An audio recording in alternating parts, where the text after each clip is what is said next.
তুমি স্বীকার করলেও মরে যাবা, স্বীকার না করলেও মরে যাবে। চোখ বন্ধ রাখলেও কবরে যাইতে হবে, চোখ খোলা রাখলেও কবরে যাইতে হবে। কি বলেন? রাজপ্রাসাদের মানুষটাও মরে যাবে, কুড়ে ঘরের মানুষটাও মরে যাবে। সুখের খাবার যার মুখে সেও মরে যাবে, ভিক্ষার থালা যার হাতে সেও মরে যাবে। যাবে না? তো যেটা নিশ্চিত অনিবার্য বাস্তবতা, যে মৃত্যুকে আড়াল করার, অস্বীকার করার, পাশ কাটার কোনোই ব্যবস্থা নাই, কোনোই ব্যবস্থা নাই। না ক্ষমতা দেখাইয়া, না কাইন্দা কাইটা, কোনো সিস্টেম নেই। ক্ষমতা দিয়েও মৃত্যুকে ঠেকানো যাবে না, কাইন্দা কাইটাও কি করা যাবে না মৃত্যুকে। যেটা নিশ্চিত সেটাকে ভুলে যাওয়া কেন ভাই? কেন ভুলে যাব আমরা? আল্লাহর নবী সাল্লাল্লাহু আলাইহি ওয়াসাল্লামের যেই হাদিস আমি পড়ছি, এটাই নবীজি বলছেন, আকসিরু যিকরা হাদিমিল লাযযাত। আমার উম্মত প্রতিদিন বেশি বেশি ওই জিনিসটাকে স্মরণ করো যেটা তোমার সমস্ত স্বাদ, আহ্লাদ, সমস্ত ব্যস্ততা সবকিছুকে স্তব্ধ করে দিবে। সবকিছু, সেটার নাম মৃত্যু। হাদিসে আছে মৃত্যু সবকিছু বন্ধ করবে। তোমার নাক, তোমার চোখের দৃষ্টি, তোমার কানের শ্রবণ শক্তি, তোমার জবানের উচ্চারণ, তোমার জিহ্বার স্বাদ, তোমার হাতের নড়াচড়া, তোমার ব্যস্ততার এই জিন্দিগি স্তব্ধ করে দিবে। দিবে কিনা বলে? আমি অনেক সময় বলি, আমার প্রায় সময় জানাজা পড়তে গেলে মনে হয়, দেখবেন জানাজার নামাজেও মনে করেন 10:30 বাজে জানাজার টাইম দিছে, 10:30 জানাজা, 10:34 বাজে গেছে, 30-40 বাজে গেছে। কিছু মানুষের এই পরিমাণ অস্থিরতা, এই মিয়া টাইম টেবিল ঠিক রাখো না, কইলা 10:30টায় জানাজা, 10টা মিনিট ওভার হয়ে গেছে, কতক্ষণ খাড় করায় রাখবা? মানে উনি ব্যস্ত, ওনার এই 10 মিনিট সময় নাই। আল্লাহর কসম বন্ধু, এই মানুষটাও এরকম ব্যস্তই ছিল। যে মানুষটার জানাজা হচ্ছে এখন, যার লাশ এখানে শোয়ানো, এই লোকটাও এমন ব্যস্তই ছিল। তার হাতেও একদিন সময় ছিল না। আজ গোটা পৃথিবী সব আগার জায়গায়, এই বেচারা শুধু নিস্তব্ধ। চোখের সামনের জলজ্জান্ত মানুষটা স্তব্ধ, আর হাত নড়ে না, পাও নড়ে না, আর চোখ নড়ে না, জিহ্বা নড়ে না। এজন্য দুনিয়ার এই ব্যস্ততার ভিতর দিয়ে আমরা যদি মনে করি যে আমি শুধুই দুনিয়া, ভালো মন্দ, লাভ লোকসান, চাওয়া পাওয়া, প্রাপ্তি ও প্রাপ্তি, মনের চাহিদা পূরণ, সবকিছু শুধু দুনিয়া ভাইয়া, বাবা তো আখিরাত কার জন্য? কবর কার জন্য? তাইলে নবীজি সাল্লাল্লাহু আলাইহি সাল্লাম কাকে তাইলে আখিরাত বুঝাইতে চাইছেন? আল্লাহর কোরআন এমন কোন সূরা নাই, কোরআন শরীফের 114টি সূরা, 114টি সূরার এমন কোন সূরা নাই, এমন কোন রুকু নাই কোরআনে যেখানে আখিরাতের কথা, পরকালের কথা আলোচনা নাই। এই পরিমাণ আল্লাহ তাআলা আখিরাত, আখিরাত, পরকাল, পুনরুত্থান, হাসরের মাঠ, এগুলো আল্লাহ তাআলা এতবার বলছেন, অস্বীকার করার, পাশ কাটার কোনো সুযোগ নেই, কোনো সুযোগ নেই। কোরআন শরীফে আছে সূরা মুলকের মধ্যে, জাহান্নামী যখন চিৎকার করবে, জাহান্নামের ফেরেশতারা তখন বলবে, আলাম ইয়াতিকুম নাদির, এই নাফরমান, তোমারে কি কেউ কোনোদিন জাহান্নামের ভয় দেখায় নাই? ক্বালু বালা, সে বলবে হ্যাঁ, কদ জাআনা নাদির, আমার কাছে বহু ভয় প্রদর্শনকারী বান্দা এসেছিল। কত ইমাম, কত খতিব, কত আলেম, কত ওয়াইজ, কত বক্তা, কত পীর, কত মাশায়েখ, কত আউলিয়া, কত বুজুর্গ চোখের পানি ফেলে ফেলে বারবার বারবার আমার এই জাহান্নামের কথা বলছিল, কিন্তু ফাকাদ্দাবনা, আমি মিথ্যা মনে করেছি। ওয়াকুলনা মা নাযালাল্লাহু মিন শাই, আমি আরো বলছি এগুলো আল্লাহ বলে নাই, তোমরা মোল্লারা, মুন্সিরা তোমরা বানায়া বানায়া বলো। হ্যাঁ, অনেক বেত্তমিজ লোক আছে, ও আইতো না, হুজুররা যত কয় এত না, না ওরা জানে, ওরা আগেও একবার ফিডা খাইয়া আইছে, ওরা একবার ঘুরে আইছে হাসুরের মাঠ, ওরা জানে যত কয় এত না। ও কইতে লাগলে সবাই কয়, বাড়াইয়েই কয়, মাইক ফাইলে কে না কয়। এই সমস্ত বিদ্রুপ আলেমদের কথাকে আপনি অবজ্ঞা করিলেন। আসলে তো আলেমদের কথা না, কথা যদি হুজুরের কথা হইতো তাইলে না হয় আপনি ফেলে দিতেন, কিন্তু জবানে না হুজুরের কথা, তো সরাসরি আল্লাহর কথা, তো রাসূলুল্লাহর, আল্লাহর, তো সে কথা প্রত্যাখ্যান করলেন কেন? আপনি আমার কথা, আমার ব্যক্তিগত যদি কথা হয় সেটা ফেলে দেন, কথা বোঝেন নাই।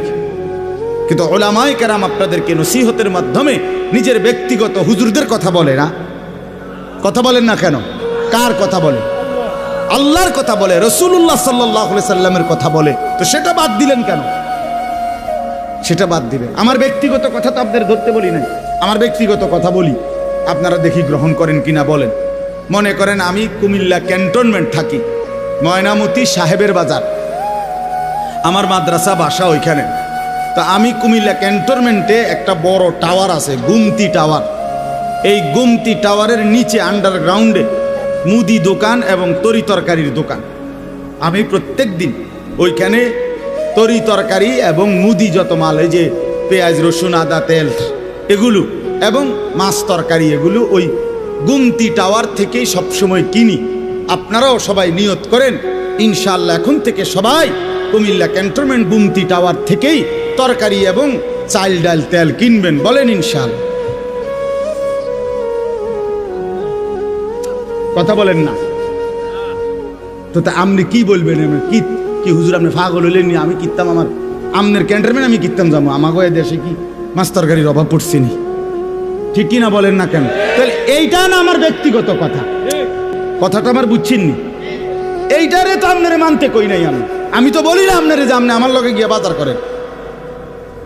তাহলে আপনি যে বললেন হুজুর এরম কয়, হুজুরের সব কথা ধরলে চলন যাইতো না বর্তমান জমানায়। আপনারা তো আমার একটা কথাও ধরতে বলি নাই, আপনাকে বলছি আল্লাহর কথা না ধরতে। আপনাকে তো বলেছি ভাইয়া রাসূলুল্লাহ সাল্লাল্লাহু আলাইহি ওয়াসাল্লামের কথা ধরতেন। আল্লাহর কথা ফিরায় দেয় কেমনে? নবীর কথা ফিরায় দেয় বলেন বাবা, মেহেরবানি করে। এই জন্য বুঝতে শিখেন, বুঝতে শিখেন। তিনটা জিনিস আমাদের মধ্যে লাজেম থাকা চাই। এক হলো তাওহীদ, দুই হলো রিসালাত, তিন হলো আখিরাত। এই তিন জিনিস ভুলে গেলে মুসলমান হয় না। তাওহীদ ভুলে গেলে, অর্থাৎ লা ইলাহা ইল্লাল্লাহ, জীবনের সব ব্যাপারে সব বিষয়ে যা কিছু হচ্ছে আমার জীবনের এই সারা পৃথিবীর কায়নাতের সমস্ত নড়া চড়া প্রত্যেকটা বিন্দু বিসর্গ করছেন শুধুই একজন, তিনি আল্লাহ। তিনি কে? লা ইলাহা ইল্লাল্লাহ, আল্লাহ ছাড়া আর কোনো ইলাহ নাই, দেনেওয়ালা আর কেউ নাই, পালনেওয়ালা আর কেউ নাই। এটা তাওহীদ। আর শাজিমের উপর থেকে সাতবক জমিনের নিচ পর্যন্ত যেটা যেমনে যেভাবে আছে সেটা একজনই পরিচালনা করছেন, তিনি আল্লাহ।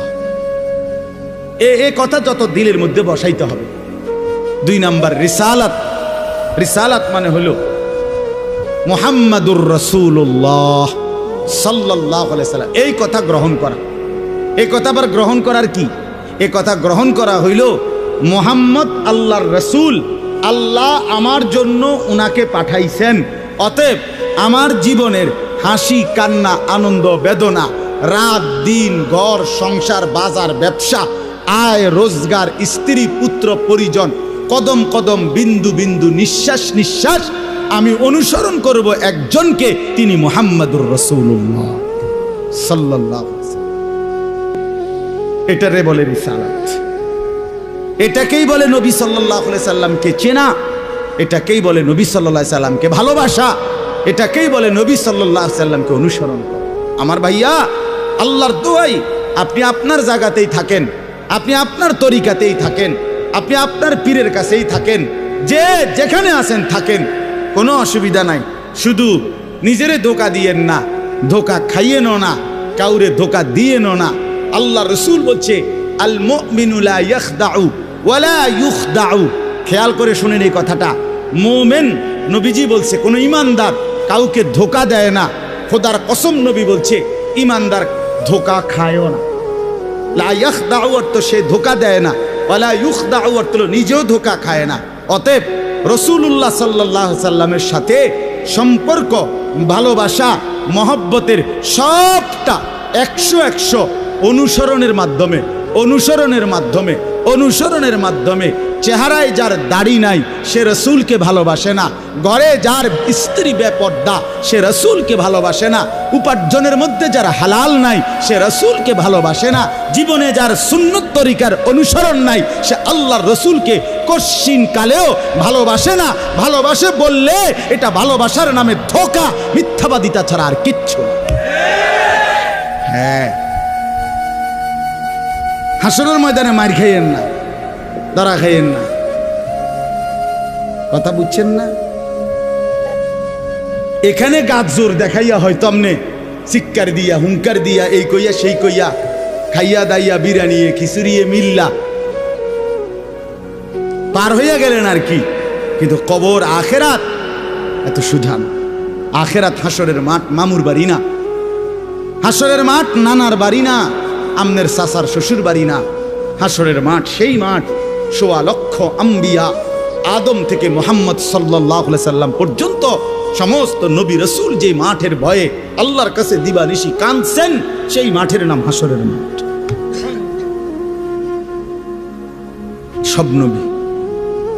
সব নবী আল্লাহর কাছে হাসরের মাঠের ব্যাপারে দোয়া করছে। আমাদের নবী সাল্লাল্লাহু আলাইহি সাল্লাম পর্যন্ত যার কোনো গুনাহ নাই, যিনি নিষ্পাপ, সেই নবীজি পর্যন্ত 5 ওয়াক্ত নামাজের পরে সব আলেমদেরকে জিজ্ঞাসা করেন, নবীজি নিয়মিত 5 ওয়াক্ত নামাজের পরে দোয়া করতেন, আল্লাহুম্মা হাসিবনি হিসাবান ইয়াসীরা। আল্লাহ, হাসরের মাঠে আমার ভয় লাগে, আমি মুহাম্মদের, আপনার বন্ধুর হাসরের মাঠের হিসাব সহজ করে দিও। নিজের ব্যাপারে বলছে। এজন্য বাপ রাগ হইয়েন না। 1 নম্বর তাওহীদ, কলিজার ভিতরে ঈমান মজবুত করতে হবে। 2 নম্বরে রিসালাত, জিন্দেগীর মধ্যে রাসূলুল্লাহ সাল্লাল্লাহু আলাইহি সাল্লামের অনুসরণ নিশ্চিত করতে হবে। নিশ্চিত করতে হবে। কেন মেসওয়াক করেন না? আপনি জানেন নবীজি মেসওয়াক করতেন, এই জন্য করেন না। কেন দস্তরখান বিছায়া খানা খান না? আপনি জানেন, শুনছেন যে নবীজি সাল্লাল্লাহু আলাইহি সাল্লাম দস্তরখান বিছায়া সমান জায়গায় খানা খাইতেন, এই জন্য আপনি ইচ্ছা করে এটা বিছান না। কারণ আপনার কলিজার ভিতরে সিদ্ধান্ত, আমি মুহাম্মদুর রাসূলুল্লাহ সাল্লাল্লাহু আলাইহি সাল্লামের বিরোধিতা করব। কেন আপনি দাড়ি কাটেন? কারণ আপনি শুনছেন নবীজি দাড়ি লম্বা করতে বলছে, এই জন্য আপনি এটা বুঝাইলেন। রাসূলুল্লাহ সাল্লাল্লাহু আলাইহি সাল্লাম আপনি কইছেন, আচ্ছা আমরে দেখাবো, আমরে দেখাবো।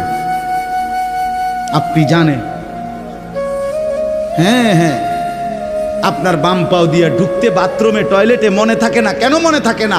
আপনি জানেন না এটা নবীজি বলছে। কথা বলেন না, নাকি ওই কাউমি মাদ্রাসার হুজুররা কইছে? কথা বলেন না। মেসওয়াক এটা রাসূলুল্লাহ সাল্লাল্লাহু আলাইহি সাল্লামের সুন্নত না কওমি আলেমদের সুন্নত? কথা বলেন না আপনারা। তো এটা করেন না কেন? কারে ওহাবি বলেন?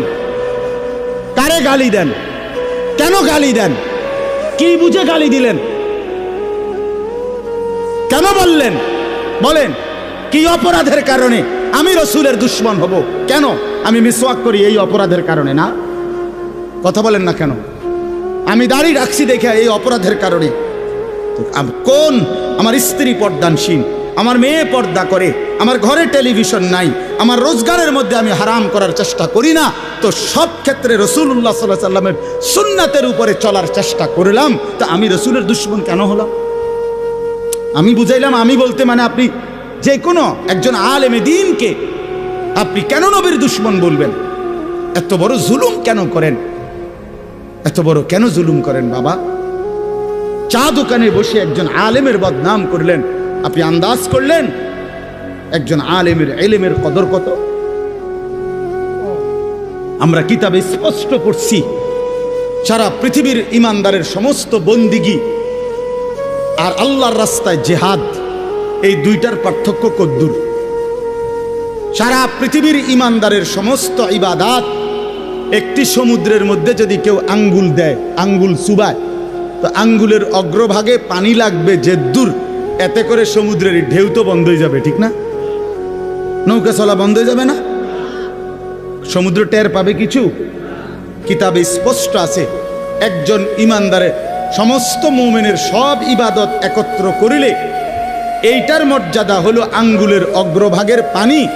আর আল্লাহর রাস্তার জিহাদ ফি সাবিলিল্লাহ, জীবন দেওয়া, জিহাদ করা, এটা সমুদ্রের বাকি পানি।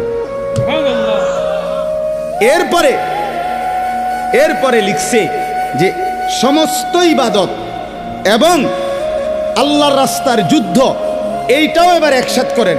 এই সবটা এবার ইবাদাত এমনকি জিহাদ সবটা একত্র করিলে আঙ্গুলের অগ্রভাগের পানি, খোদার কসম, আল্লাহর কসম, এলেম, কোরআন সুন্নাহর এলেম, এইটা সমুদ্রের বাকি পানি। বিশ্বাস করে এবার বলেন, এক আলেমে দ্বীনের কদর করে আপনি কারে টিটকারি করলেন? কারে? ওটা আপনার মসজিদের ইমাম ৬,০০০ টাকা বেতন দেখে আপনার চোখে লাগছে না? বেটার বেতন কম। হ্যাঁ, বেটার বেতন কম তো আপনি না কম দিছেন, উনি নি কম নির্ধারণ করছেন, আপনি না তারে মূল্যায়ন করেন না। কথা বলেন না কেন? আমাদের সমস্ত একার একটা স্পষ্ট কথা খেয়াল করেন, যদি এক সমস্ত মুসলমানের টার্গেট হইতো যে আমি প্রত্যেক বিষয়ে আল্লাহর কোরআন রসুলের সুন্নাত মোতাবেক চলবো, তাইলে এই পৃথিবীতে মসজিদের ইমামের চাইতে ব্যস্ত জিন্দিগি আর কেউ পালন করার কথা ছিল না। কেন? ওই মহল্লার সমস্ত মানুষের ঈমান, ইসলাম, আখিরাতের সমস্ত দিক নির্দেশনা সারাক্ষণ উনাকে দিতে হইতো। তখন উনার কদরও হইতো অনেক, তখন উনার বেতনও হইতো অনেক, উনার হাদিয়াও হইতো অনেক। কিন্তু আমাদের কলিজার ভিতরে আখিরাত লাগে না মনে হইছে, কোরআন তিলাওয়াত লাগে না, রসুলের সুন্নাত লাগে না, মেয়ের বিয়েটার মধ্যে নবীর সুন্নাত কি এটা জানার দরকার নাই, ছেলের বিয়েটার মধ্যে নবীর সুন্নাত কি এটা জানার দরকার নাই। ওই হদ্দার মাতব্বর মিল্লা তারা ঠিক করছে বিয়েটার মধ্যে চেয়ার হইব ২০০, টেবিল হইব মোট ৩০টা, গেট হইব একটা ৭০,০০০ টাকা দামের গেট, হাইয়েস্ট গাড়ি যাব ৬০টা, প্রত্যেকটার মধ্যে বেড়া বেড়ি মিল্লা বইব ১৪ জন, তো ৫টার মধ্যে ৫, ১৪, ৭০ জন। এরপরে দিয়া গেটে দিব ২,০০০, বাজে খরচ হইল ৩,০০০, এই হইল ৫,০০০। এগুলো হইল হিসাব। আর হুজুরেরা আইয়া কয়ে গেছে রবিবারে মাইয়াগার বিয়া, দুপুরে দুগা ভাত খাইয়ে যাই। বুঝেন নাই?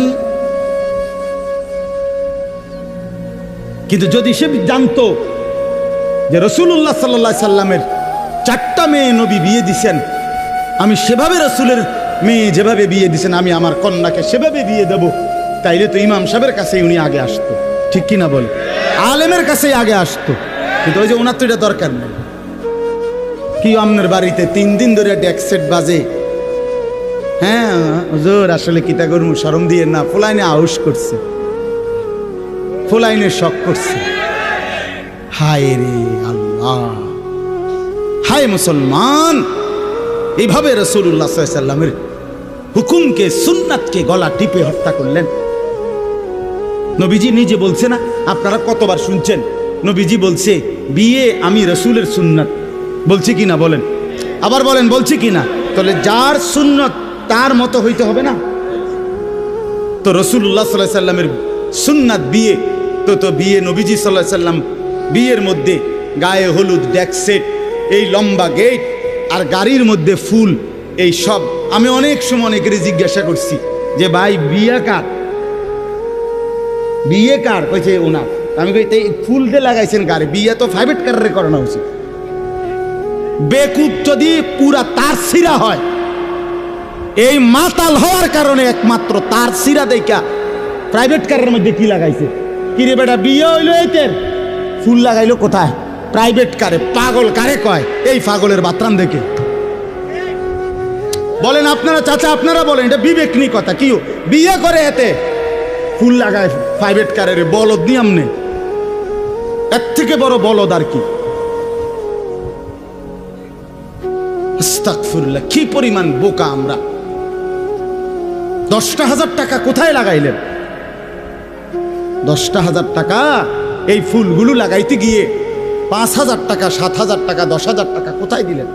10,000 টাকা পেলে একজন এতিম সন্তান 1 বছর পড়ালেখা করতে পারত।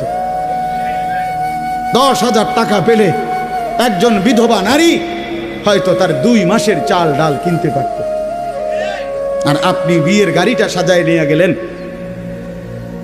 মেয়ের বাড়িতে দাঁড়াইতে দেরি, ফাওড়া দিতে দেরি, গাড়িটা থামতে দেরি, ছেলেগুলোরে নামাইলে জামাইরে নামাই নিতে নিতে পরবর্তী সর্বোচ্চ 5টা মিনিটের ভিতরে আইসা দেখবেন একটা ফুলও গাড়িতে নাই। এত বড় বেউকুফ যেটা আমার 5টা মিনিট টিকলো না, আমি কার জন্য সাজাই? কার জন্য সাজাই? এজন্য বাবা 1 নাম্বার বললাম আল্লাহর প্রতি তাওহীদ, আর 2 নাম্বার হলো পুরা জিন্দেগি রাসূলুল্লাহ সাল্লাল্লাহু আলাইহি সাল্লামকে অনুসরণ করা। 3 নাম্বার হলো আখিরাত। সব কিছুর ক্ষেত্রে ফিকির করবেন। আপনি আমি সবাই মৃত্যুর মাধ্যমে আখিরাতের দিকে যেতে হবে। কিসের দিকে? হ্যাঁ, মৃত্যু মানে শেষ না, মৃত্যু মানে সমাপ্তি না, মৃত্যু মানে শেষ না বাবা। মৃত্যু মানে আখিরাত, পরকালের জিন্দেগি, পরবর্তী অধ্যায়, নতুন অধ্যায়ের শুরু, নতুন অধ্যায়ের শুরু। এই জন্য আখিরাতকে ভুললে জীবনের কোনো অর্থ থাকে না। আখিরাতকে ভুললে মানুষ আর মানুষ থাকে না।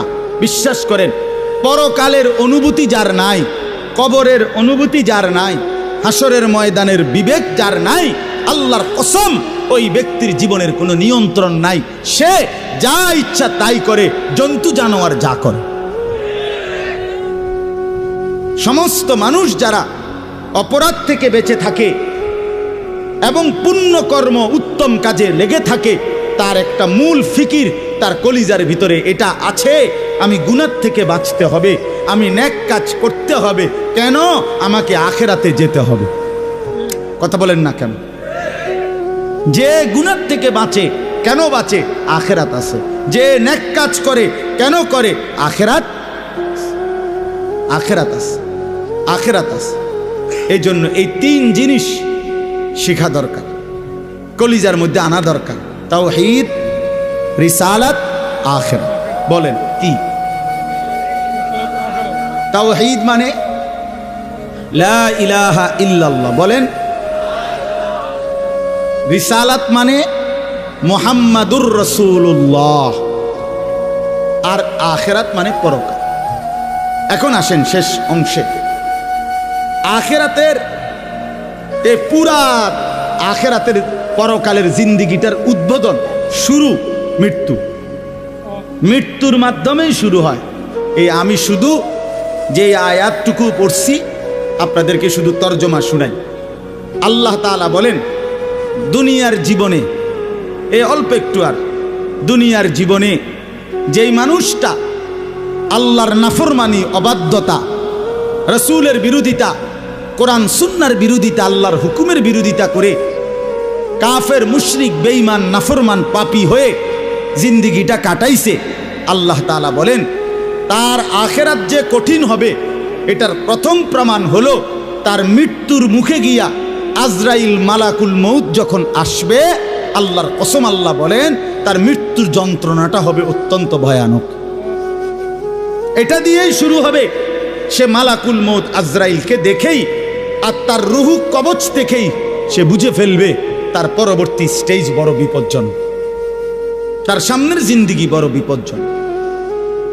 আল্লাহ তাআলা বলেন সমস্ত নাফরমান ব্যক্তির জান কবজের মুহূর্তটা খুব বেশি যন্ত্রণাদায়ক, খুব বেশি যন্ত্রণাদায়ক, খুব বেশি।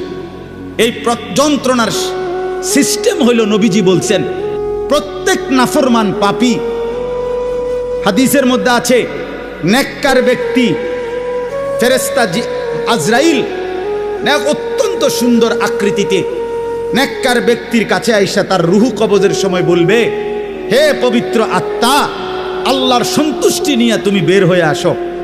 আল্লাহ রাসূল সাল্লাল্লাহু আলাইহি সাল্লাম বলেন, কোন পাত্র থেকে পানি যেভাবে ঢেলে দেয় এটা যেরকম আরামসে পড়ে যায়, বের হয়, আল্লাহর কসম নবীজি বলেন নেককার ব্যক্তির রূহটা মালাকুল মউত আজরাইলের হাতে এরকম আরামসে চলে আসবে।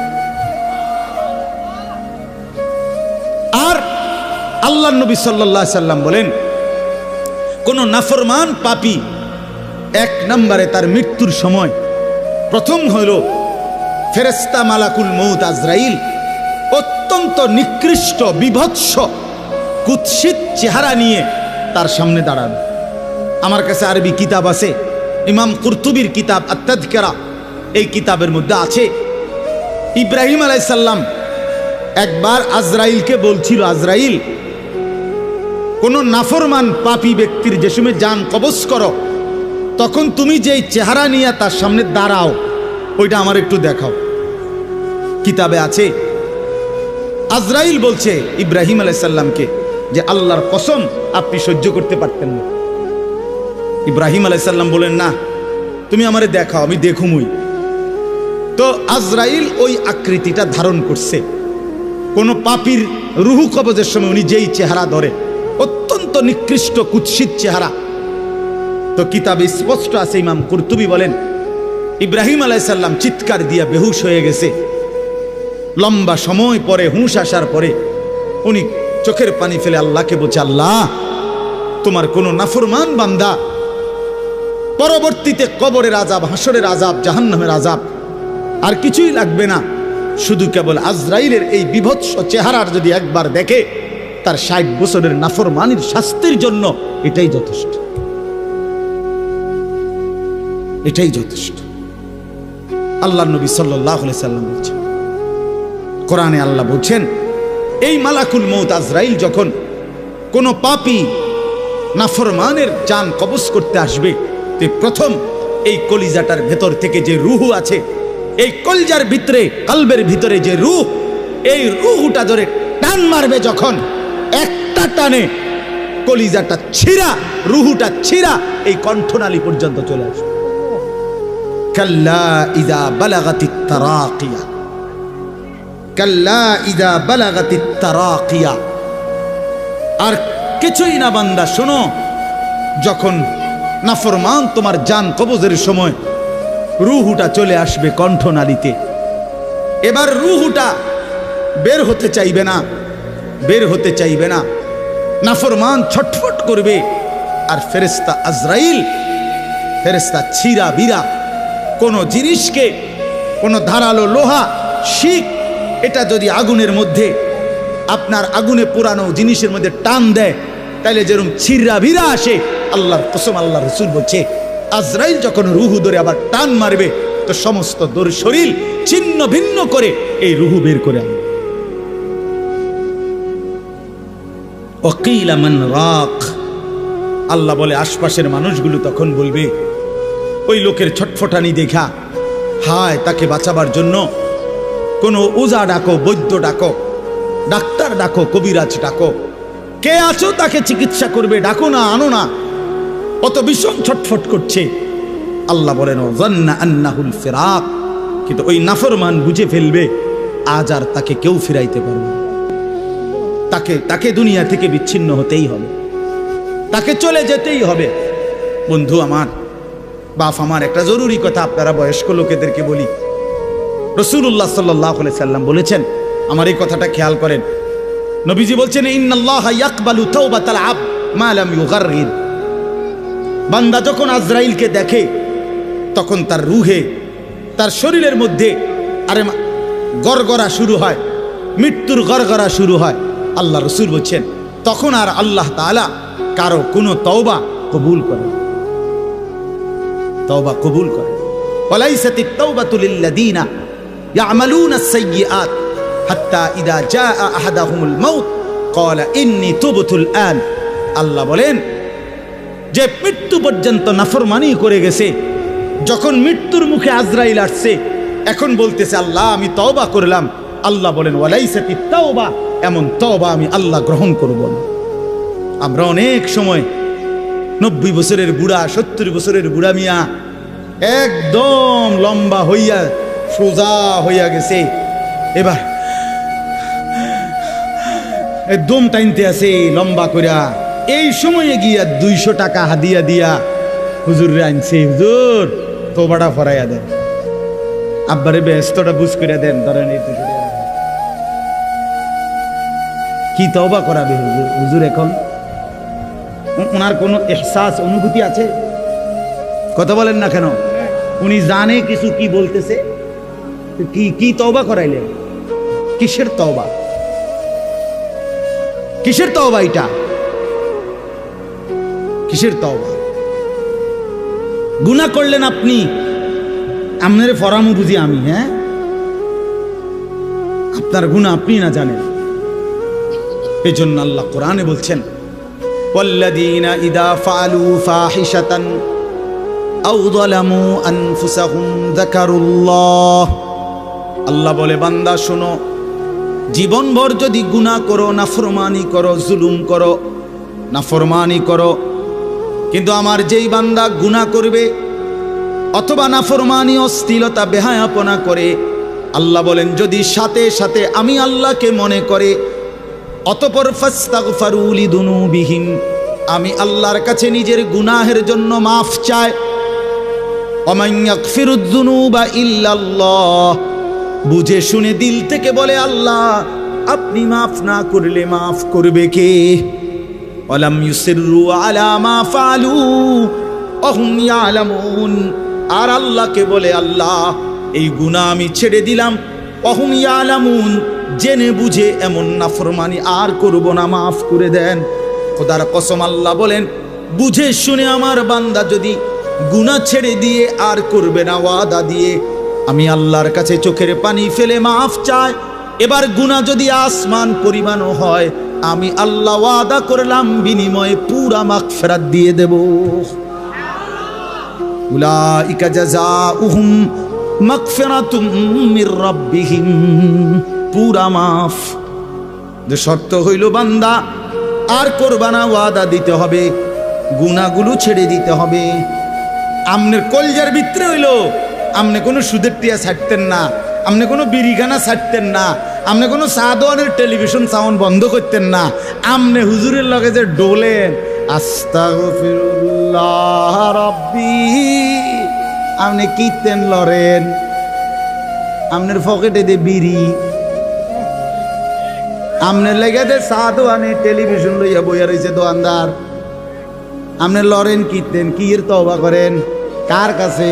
আল্লাহ বুঝে না? কথা বলে না? হ্যাঁ, আল্লাহ জানে না? এটারই নি কয় তওবা। টেলিভিশনের দিকে চাইয়া চাইয়া কর তোবা তোবা তোবা তোবা।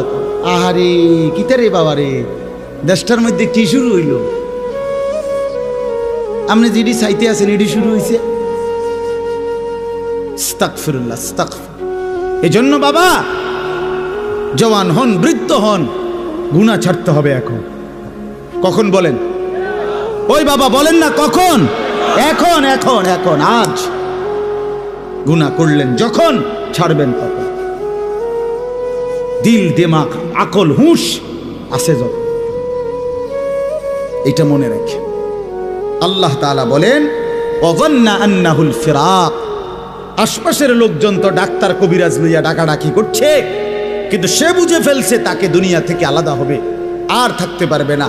ওয়ালতাফাতিস সাকু বিসাক, আল্লাহ তাআলা বলেন ভয়ে আর আতঙ্কে নাফরমান পাপী জান কবজের সময় তার দুইটা পাও মিলাইবার মতো ক্ষমতাও আর তার থাকবে না।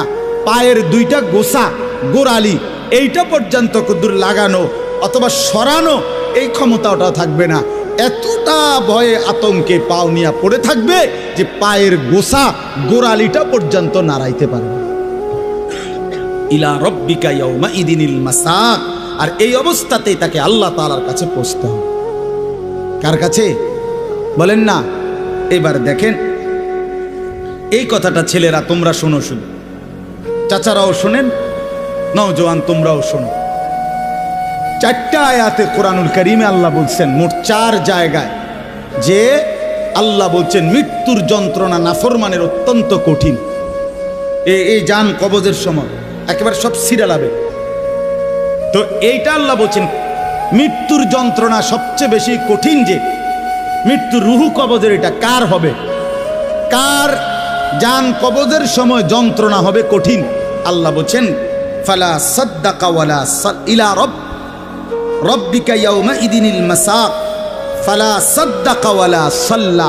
কেন মৃত্যু যন্ত্রণা হচ্ছে, কেন তার রুহুটা ছিঁড়াবিরা নিতেছে? আল্লাহ বলেন কারণ হলো আমার এই নাফরমান বান্দা এক নম্বরে আমি আল্লাহর কথায় বিশ্বাস করে নাই, দুই নম্বরে ওয়ালা সাল্লা 5 ওয়াক্ত নামাজ আদায় করে।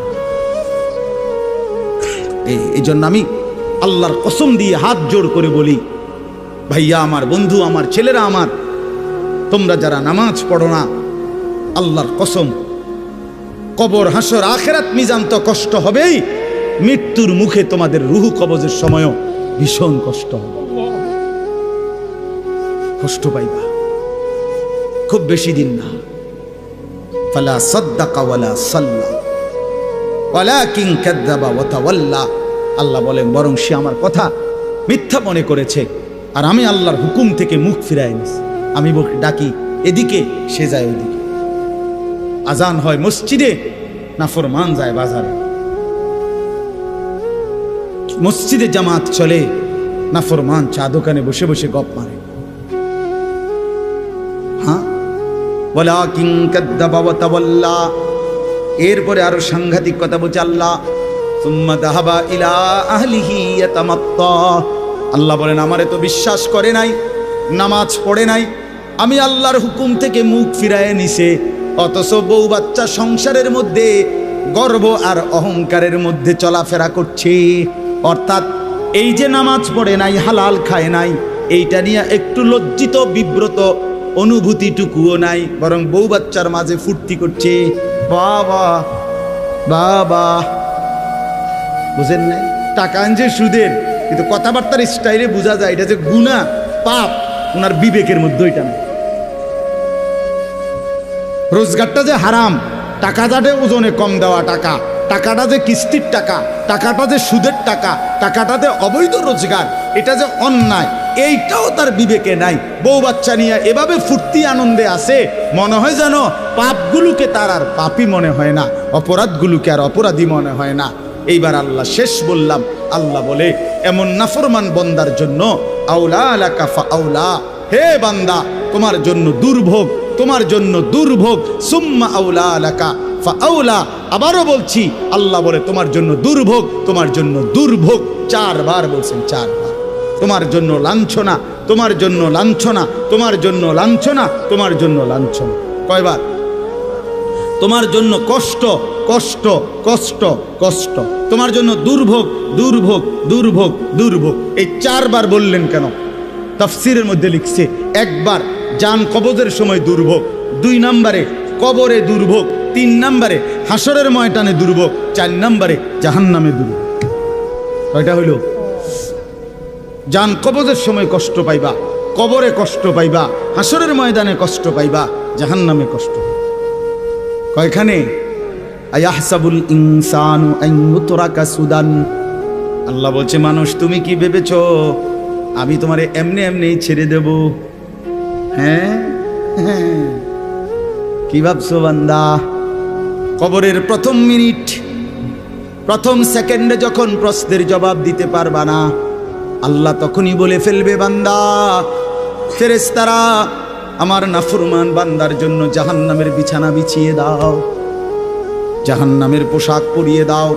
ফাআফরিশুহু মিনান নার ওয়ালবাসুহু মিনান নার ওয়াফতাহু লাহু বাবান ইলান নার। জাহান্নাম বরাবর দরজা খুলে দাও। আল্লাহর নবী বলেন, ফেরেশতারা যখন নাফরমানকে জাহান্নামের মধ্যে রেখে চলে যাবে, আরে কবরের মধ্যে রেখে চলে যাবে, কবরের ডান পাশের মাটি একটা চাপ দিবে, বাম দিকে চলে যাবে, বাম দিকের মাটি ডান দিকে চলে আসবে। আল্লাহর নবী বলেন, হাত্তা তাখতালিফা আদলাউহু, ডান পাশের হাড্ডি পাজর ভাঙ্গা চুরচুর হয়ে বাম দিকে চলে যাবে, বাম পাশের হাড্ডি পাজর ভাঙ্গা বন্ধু ডান দিকে চলে আসবে। প্রথম মিনিটেই হাড্ডির শরীর চুরচুর হয়ে যাবে। আল্লাহ ছাড়বে না, আমারেও না আপনারেও না, বিশ্বাস করুন। দুনিয়া আল্লাহ তাআলা তো শাস্তির জায়গা না। আল্লাহটা বলছে তো, আমি এটা শাস্তির জায়গা না, এটা পরীক্ষার জায়গা।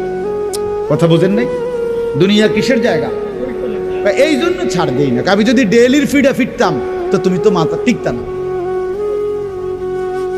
আজকে যারা নামাজ পড়ে নাই, এখন যারা এশার নামাজ পড়ে নাই, মনে করেন এখন গিয়ে ঘুমাবে, তো ফেরেশতা যদি একটা লাথি মারে, আইয়া একটা কিচ্চা লাথি মারে যে গাদ্দার ওঠ, তো একটা লাথির লোকে তো 7টা মহাদেশ পার হইয়া যাবে।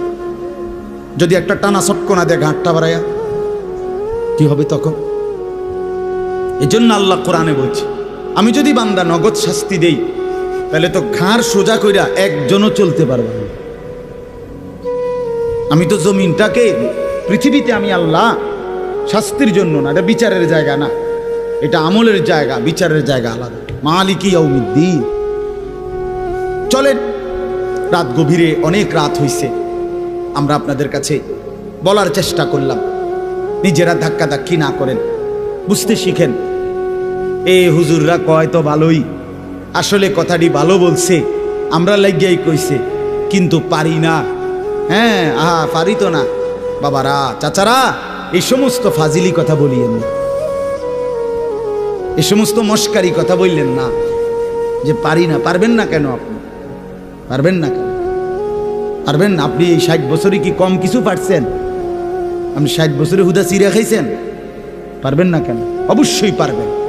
আপনি নিয়ত করেন, আমার ছেলেকে নামাজ পড়াবো, মেয়েকে নামাজ পড়াবো, নাতি নাতনিকে নামাজ পড়াবো, আল্লাহর কোরআন শিখাবো, স্ত্রী সন্তানকে পর্দা পুশিদা করাবো। আপনি ফয়সালা নিয়ে ফিকির করেন, না বুঝলে ওলামায়ে কেরাম থেকে জিজ্ঞেস করেন যে হুজুর আমি কেমনে কি বলতাম, কেমনে কি করতাম। আপনি শিখেন, আপনি বুঝেন, মৃত্যু পর্যন্ত বলা চালু রাখেন। তাইলে হবে কি, যদি আপনার কথায় তারা ফিরেও না আসে, আপনার লাগাতার বলা, চোখের পানি ফেলা, আপনার অব্যাহত চেষ্টার কারণে হতে পারে আল্লাহ আপনারে মাফ করে দেবে। কিন্তু আপনি যে মাতেনও না, লড়েনও না, আপনি বইয়া বইয়া তারার লগে ভাত খান, আপনি আপেল খান, মালটা খান, গপ মারেন, খুশি, অথচ তারা নামাজ পড়ে না।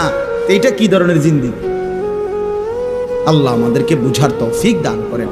যেই ছেলেরা আলহামদুলিল্লাহ আজকের এই মাহফিলের ইন্তজাম করেছো, ভাই তোমাদের কাছে আমার অনুরোধ, ভাইয়া নামাজ পড়ো। যুবক, আমার অনুরোধ, এটা নামাজ না পড়লে কোনো লাভ হবে না। যারা মাহফিল সাজিয়েছ, এবার জিন্দেগি সাজাও, নিজেকেও সাজাও। এত সুন্দর মাহফিল যাদের হাতে হয়েছে, তুমি কেন নষ্ট হইবা? তুমি বরবাদ হইবা কেন? তুমি মানুষকে ডাকলা আল্লাহর দিকে, নিজে দিলা না সেজদা, তো কি লাভ হলো ভাইয়া? কি লাভ হলো? এটা কেমন ইনসাফ হলো ভাই? এই জন্য দয়া করে বাপ, প্রত্যেকটা যুবক ইনশাআল্লাহ আল্লাহর জন্য, দ্বীনের জন্য নিজেকে সুন্দর করে ইবাদত আমল না করলে হবে না। আগামী দিনে ইসলামের জন্য আরো কোরবানি লাগবে। অবশ্যই দেখেন, দেখেন সারা পৃথিবীতে ইসলাম আর কুফরের যুদ্ধই শুরু চলছে। ইসরায়েল এবং ফিলিস্তিনের যুদ্ধ তেল নিয়া। কথা বলেন না কেন? তেল নিয়া, টাকা নিয়া, দিন নিয়া। ইসরায়েলের সাথে লেবাননের যুদ্ধ ঈমান আর কুফরের যুদ্ধ। কথা বলেন, সারা পৃথিবীর এই গোলযোগ বাড়তেছে। ঈমান আর কুফরের যুদ্ধ, ইসলাম আর বেঈমানের যুদ্ধ। অতএব এই যুদ্ধে যদি তুমি টিকতে হয় তো অবশ্যই তোমাকে সেজদাওয়ালা হইতে হবে। যে কপালে সেজদা নাই, তুই পারতা না। আমি সব সময় বলি ভাই, দুইটা স্লোগান মারন আর আল্লাহর জন্য জীবন দেওয়া এক কথা না। এজন্য নামাজ পড়ো, নামাজ পড়ো। মোবাইলের নেশা ছাড়ো ভাইয়া, মোবাইলের নেশা কমাও। ব্যক্তিগত প্রয়োজনের মধ্যেই রাখো। একটু চেষ্টা করলে, হিম্মত করলে, যে মানুষ আজীবন লবণ দিয়া ভাত খাইতো, ডাক্তার নিষেধ করার পরে 20 দিন চেষ্টা করে সে এখন লবণ ছাড়াও ভাত খাইতে পারে। যে মানুষ আজীবন চিনি দিয়া চা খাইতো, ডাক্তার নিষেধ করার পরে এখন 20 দিন চেষ্টা করার পরে এখন সে চিনি ছাড়াও চা খাইতে পারে। যে মানুষ সব সময় মিষ্টি খাইতে পছন্দ করত, এখন ডাক্তার ডায়াবেটিস বলার কারণে মিষ্টি খাওয়া ছেড়ে দিতে বলাতে সে এখন পরবর্তী 10 বছর 15 বছর মিষ্টি ছাড়াও জিন্দিগি চালাইতে পারে। যে মানুষ বহুদিন বিড়ি সিগারেট খাইতো, কোনো আলেমে দ্বীনের কথা শুই না, হয়তো ছেড়ে দিছে, কিছুদিন কষ্ট হয়েছে, 20 দিন 50 দিন 1 মাস, কিন্তু এরপরে ঠিকই তার কাছে এটা সহজ হয়ে গেছে। তো ঠিক তেমনি ভাবে ইনশাআল্লাহ হিম্মত করিলে তুমিও গুনাহ থেকে বাইচা পাক্কা নামাজি হওয়ার যদি হিম্মত করো তো তুমিও পারবা, ইনশাআল্লাহ পারবা। দুনিয়ার এই শরীর বাঁচাইবার জন্য যদি কত কিছু ডাক্তারের কথা মতো বিরত থাকা যায়, তো আখেরাতে জাহান্নামের আযাব থেকে বাঁচার জন্য, কবরের আযাব থেকে বাঁচার জন্য, মৃত্যুর যন্ত্রণা থেকে বাঁচার জন্য গুনাহ তো ছেড়ে দেওয়া উচিত। আল্লাহ আমাদেরকে তৌফিক দেন, কবুল করেন। আল্লাহ তাআলা আজকের এই সুন্দর মাহফিলের মধ্যে বরকত দান করেন। অনেক ওলামায়ে কেরাম আসছেন, আল্লাহ আপনাদেরকে হায়াতে তয়্যিবা আফিয়া দান করেন। চাচারা, বাবারা, মুরব্বীরা, বয়স্করা, আল্লাহ তাআলা আপনাদেরকেও আরো বেশি নেক আমলের তৌফিক দেন। আমার অনেক চাচা এখানে, চাচারা আমার হাত জোর করে অনুরোধ, আমি আপনাদের কাছে অনুরোধ করছি, আপনারা বিড়ি সিগারেট খাইয়েন না। আমার এটা অনুরোধ। রাসূলুল্লাহ সাল্লাল্লাহু আলাইহি ওয়াসাল্লাম বলছেন, এটা হাদিস, তাহহিরু আফওয়াহাকুম, তোমরা তোমাদের মুখ পবিত্র রাখো। বিশ্বাস করো, নবী সাল্লাল্লাহু আলাইহি ওয়াসাল্লাম জীবনে কোনোদিন কাঁচা পেঁয়াজ রসুনের গন্ধটাও পছন্দ করতেন না, কষ্ট হইতো নবীর। আপনি এই দুর্গন্ধওয়ালা মুখ নিয়ে কেমনে সুপারিশের জন্য দাঁড়াইবেন? হাউজে কাউসারের পানির জন্য কেমনে দাঁড়াইবেন? নবী যদি জিজ্ঞেস করে, উম্মত মৃত্যুর দিন পর্যন্ত, শেষ পর্যন্ত বিড়ি সিগারেট আগুনের মধ্যেই ছিলা, তখন বলে, এই জন্য অনুরোধ করলাম, বিড়ি সিগারেটের বদভ্যাস ছেড়ে দেন, চা দোকানের আড্ডা ছেড়ে দেন, টেলিভিশনে নাচ গান দেখা ছেড়ে দেন। যুবক ভাই, তোমরা নামাজ পড়ো, চরিত্রবান থাকো। পর্দার আড়ালের মা বোন যারা, তাদেরকে বলছি, আপনারা আপনাদের পর্দা, সতীত্ব, ইজ্জতের হেফাজত করেন। যে নারীর পর্দা নাই, যে নারীর সতীত্বের কদর নাই, যে নারীর মধ্যে হায়া লজ্জা নাই, পর্দার গুরুত্ব নাই, বিশ্বাস করেন, বিশ্বাস করেন, ওইটা কোনো বেটিও না, বেটির জাতন, এটা প্লাস্টিক। আসলে এটা প্লাস্টিক। হ্যাঁ, নারী বলে থাকে যার সত্তার ভিতরে নিজেকে আড়ালে রাখা, নিজেকে লুকিয়ে রাখা, পর্দায় রাখা, এইটা যার মধ্যে সৃষ্টিগতভাবে আছে সর্বদা, তারই নারী বলে। নারী বেহায়া, বেপর্দা, এটা কোনো বেডিয়ে না, বেডিয়ে না। এটা নারী কেমনে বেপর্দা হয়? নারী তো নারী। এই জন্য দয়া করে মা বোনদেরকে বলি, পর্দা পুশিদার গুরুত্ব দিবেন। আল্লাহ তৌফিক দান করেন, আল্লাহ তাআলা কবুল করেন। সুবহানাল্লাহি ওয়া বিহামদিহি, সুবহানাকাল্লাহুম্মা বিহামদিকা।